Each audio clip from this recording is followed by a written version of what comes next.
kažem da smo sa Barikom Đorđević krenuli od našeg samog početka i ajde taj deo emotivni kad smo i mi kretali, da su oni kretali sa nama, ali ono što je jako važno jeste kvalitet koji smo dobili i posebno veliko zadovoljstvo je što smo radili limitiranu seriju Chardonnay Barika, sada Sinergije, i to je ono gde se pojavljuje kontinuitet u proizvodnji i kvalitet koji smo mi kasnije dobili u vinu.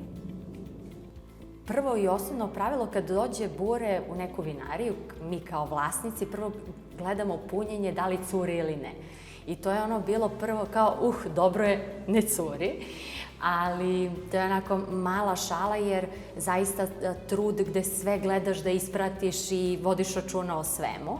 Međutim, kako se razvijao Barik Đorđević, to više nije bilo pitanje imperativ da li curi ili ne, već kvalitet koji oni imaju u svojoj proizvodnji.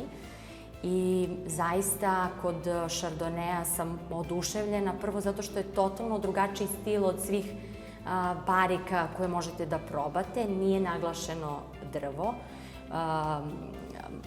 lepe note, vanile, pečenog biskvita su fenomenalno se uklopile u sam stil vina.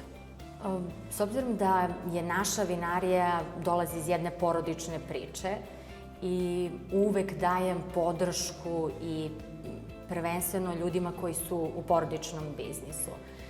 Zoran i Milan su uvek tu da se jave, da dođu ako bude bilo problema. Mi ih na sreću nismo imali, ali su bili tu da ispoštuju, čuju svaku našu primedbu, zahtev za dalju i buduću saradnju.